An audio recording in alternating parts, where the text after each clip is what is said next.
Halo teman-temanku, ketemu lagi dengan kisah-kisah yang terjadi di tengah-tengah masyarakat. Teman-teman, kalau teman-teman mencermati ya, apa yang terjadi di masyarakat, ya, banyak sekali hal-hal yang terjadi di masyarakat. Itu berawal dari mana sih sebenarnya kok bisa terjadi seperti itu? Ya semua itu dari contoh ya teman-teman. Dari contoh akhirnya dicontoh dari kepala ya, semua itu terjadi dari kepala teman-teman. Kalau kepalanya busuk ya yang lain juga ikut busuk teman-teman. Ini satu ungkapan yang sudah lumrah ya, semua dari kepala. Nah kita umpamanya dari keluarga aja ya, dari keluarga ya. Nah dari keluarga umpamanya ada kepala keluarga umpamanya ya, dia nggak bener ya semuanya terbawa-bawa teman-teman, karena setiap hari kumpul. Contohnya kepala keluarga ya, bahasanya kasar di rumah gitu ya, sementara punya anak kecil ya, anak kecil itu kan merekam, melihat ya, mendengar gitu ya, melihat, akhirnya dia terbawa lagi bahasanya, gaya bahasanya. Kalau bahasa suka bentak-bentak ya nanti anaknya juga ikut suka bentak-bentak teman-teman. Kalau bahasanya sopan lembut, anaknya juga lembut. Kalau orang tuanya penuh dengan kasih sayang, anaknya juga nanti kebanyakan penuh dengan kasih sayang teman-teman ya, cara-caranya, bahasanya dan sebagainya. Ya itu salah satu contoh yang kecil. Saya di edisi ini akan mengungkap tentang apa yang terjadi di negeri yang beragama ini teman-teman. Jadi sebagian besar rakyat Indonesia itu beragama ya, jadi mengakui bahwa agama mengajarkan kebaikan. Tapi di sisi lain realitas di lapangan atau di masyarakat itu bertolak belakang teman-teman dengan agama itu sendiri. Kita tahu agama kan tidak mengajarkan umatnya untuk berbuat kejahatan.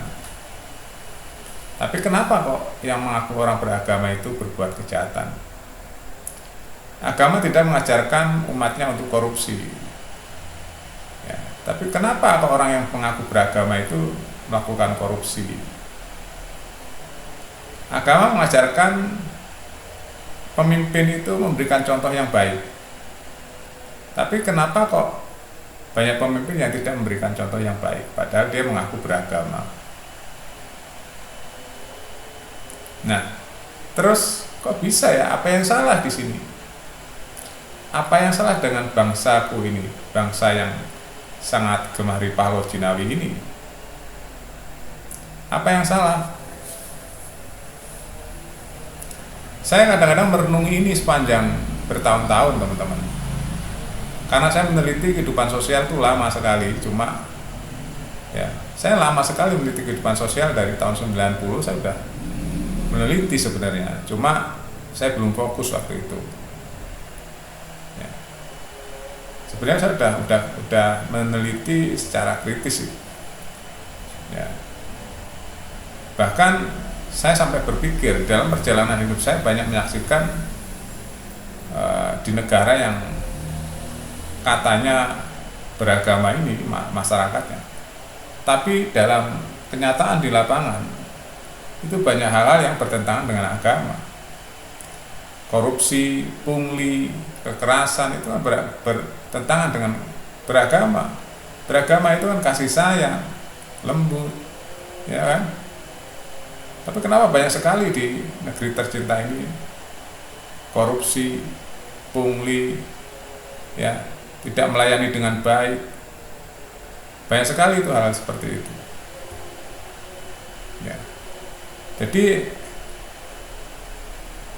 bingung saya dengan korelasi antara agama dan kenyataan. Tapi di sisi lain ada negara yang notabene tidak beragama seperti Indonesia, tapi kehidupannya sangat teratur, ya, sangat teratur, tertata rapi. Nah ini kan berarti korelasinya jelas tuh, benang merahnya ada di mana sebenarnya masalahnya. Iya kan? Ada di mana? Berarti orang yang beragama itu agamanya seperti apa menjalankan agamanya? Ya, mengaku beragama berarti tidak beragama dalam prakteknya. Karena masih melakukan hal-hal yang berlawanan dengan ajaran agama itu sendiri. Iya kan? Bahkan agama mengajarkan kalau dagang aja jangan sampai mengurangi timbangan. Sedetil itu kan.